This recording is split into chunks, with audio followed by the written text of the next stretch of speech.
तो भगवान ने कहा ऐसे रूप में जब मन उलझ जाता है, फंस जाता है, भगवान ने शब्द का प्रयोग किया, अरे मन इंद्रियां फंस जाती हैं फिर इस रूप में।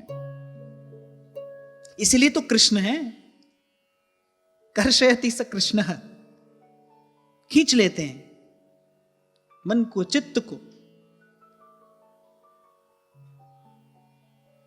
तभी तो कल्याण पुजारी जी कहते हैं, बोले अरे सांप काट जाए तो मंत्र है, औषधि है, या कि आंख के खाए को मंत्र न तंत्रा। अच्छा, इसके बाद एक बड़ी सुंदर बात कल्याण पुजारी जी ने इसी सवैया में कही है। बोले सांप काट जाए तो फिर जिसको सांप काटे ना, वो स्वप्न में भी सांप से भय खाता है, माने कभी वो भूल के भी उस ओर नहीं जाता। बोले यहां गति बड़ी विचित्र है, विपरीत है। बोले जिसको इसकी आंख का दंश लग जाए, बोले वो दौड़ दौड़ कर, लौट लौट कर, लिपट लिपट कर इसी के पास में आता है। बोले वहां तो व्यक्ति स्वयं ही दूर भागता है, स्वयं ही बचता है। बोले वो यहां दौड़ दौड़ कर इन्हीं के पास आता है, पुनः पुनः आकर इन्हीं के चरणों से लिपटता है।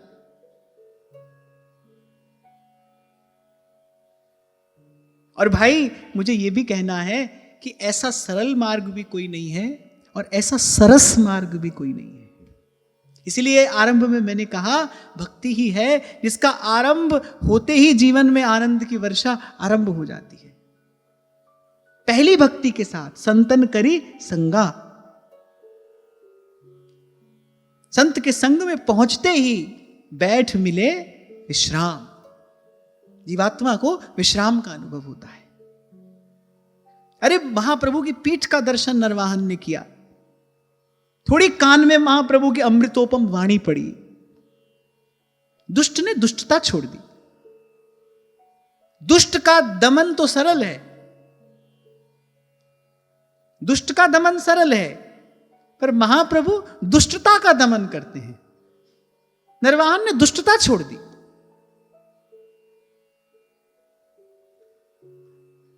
जीवा स्वभाव तो दुष्टा सर्वम कुर्वन्ति भगवंतम न भजन्ति। और ये महापुरुषों की सामर्थ्य है, जीव अपनी दुष्टता छोड़ के भजन में लग जाता है। श्रीमद् वल्लभाचार्य महाप्रभु कह रहे, भाई तुम कुछ भी कर सकते हो, सर्वम कुर्वन्ति भगवंतम न भजन्ति। पर जीव भगवान का भजन अपने बल, अपने प्रयास से नहीं कर सकता। महापुरुष की सन्निधि पाकर, क्योंकि महापुरुषों का स्वभाव है वो दुष्ट का निग्रह नहीं करते, तो दुष्टता समाप्त करते हैं। अच्छा, भगवान तो दुष्ट का निग्रह करते हैं, इसलिए भगवान ने कहा भाई हम तो दुष्ट को ही मार देते हैं, पर मोते अधिक संत करी लेखा। ये दुष्टता का दमन करते हैं। और जीव की सबसे बड़ी दुष्टता क्या है? सर्वम कुर्वन्ति भगवंतम न भजन्ति। ये जीव की सबसे बड़ी दुष्टता है।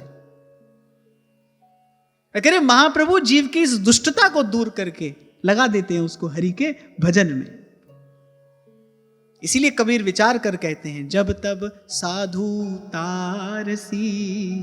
बोले नहीं तो जीव अनादिकाल से प्रपंच में पड़ा है और अनंत काल तक प्रपंच में ही पड़ा रहेगा। साधु आएगा उसका उद्धार कर देगा, जीव अपनी दुष्टता छोड़कर हरि के भजन में लग जाएगा।